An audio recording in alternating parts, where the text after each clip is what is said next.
much, Madam Contest Chair, Area Director, fellow Toastmasters. Over the next few minutes, I'm going to be telling you all what we've seen, why we should do it, and why it's important.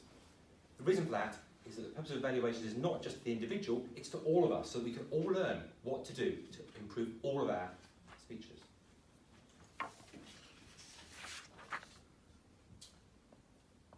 Dave Evans exploded. That's what I've written down, because that was the first impression. He made sure that the start of his speech woke us up. If we were still finishing off that text to a friend or whatever, that was going by the by.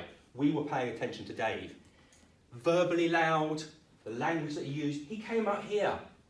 He was in people's faces, and that's what you need to do to make sure people are paying attention, not reading down at their notes like that. That's what you've got to make sure. This is your stage, you make sure people pay attention to you. You're important. You're the one out the front. He did that. He then also did what all of our speakers did tonight. So a little slap on the wrist for all of them, and that is what I call nervous pacing. And that's a slow sort of dance that's one to the side, then maybe one forward, and then maybe a bit later one back. You should be stationary here at the front, unless, in my opinion, this is only my opinion, unless it's the end of a paragraph and you're moving to a new subject, and move around, break it up, and you scene in a play. Or if you want to have the emphasis to actually make sure someone's paying attention or emphasise some particular point, you should move with purpose. Turn, get eye contact in amongst a sentence, but not one pace forward, one pace back.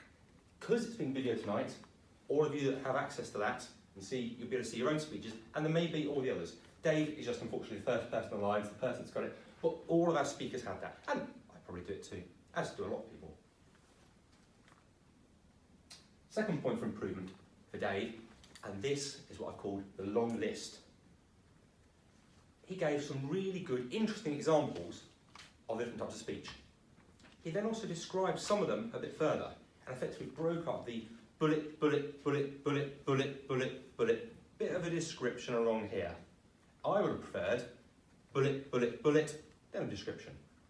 And then bullet, bullet, bullet, and a bit of description. For me, the lists were a bit too long, and I found myself being a bit too overwhelmed, maybe having trouble paying attention to the later ones in the list. I don't know what the right number is, according to Toastmasters, for a list. I would guess it's about 3 to 5. What he did really well, though, is make sure that we had the opportunity to absorb the information after each thing he said. He added in what I call a micro pause. So that's just that little bit of time after he said something, after he's given the word and what it means, for us to absorb it. Because for most of those, I knew a few of them, but I'm not unfortunately sufficiently down with the kids to know all of them.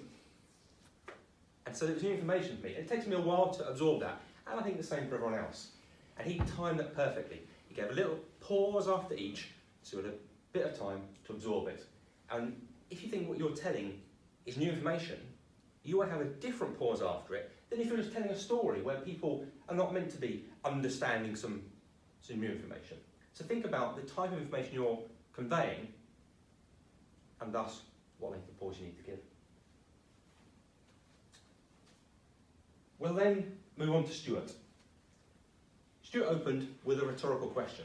A rhetorical question is a question that's not meant to be answered. It's given out there so people think that they've been answered a question and might need to come up with an answer, and so again, paying attention rather than checking what's on their phone. He said, what makes a dad a great dad? And by asking questions, as well as people having to think that they might have to pay attention because they might have to be looked at for an answer. Steve, what makes a dad a great dad, for example? It also engages the grey cells. People go from being a passive listener to actually being part of the speech. They're now actually part of it. Audience participation, effectively.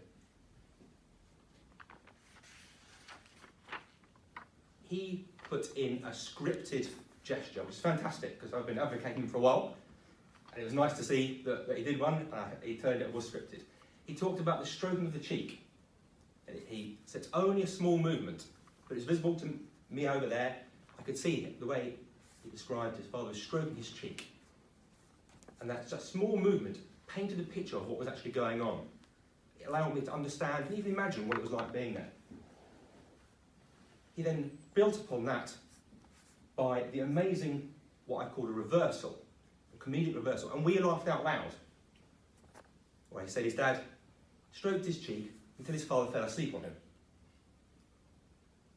He led us along thinking it was one way, which was until he fell asleep, but in fact did the comedic reversal of his dad falling asleep.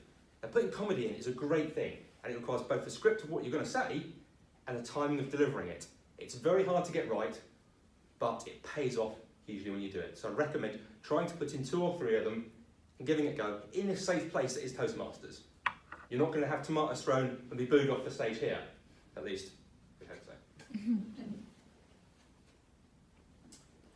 His point of improvement is that he showed an important book to us. He flashed it up and then put it away again. I was just reading what some of the words were before it disappeared out of my sight. So my point of improvement there, which all of us can learn from, is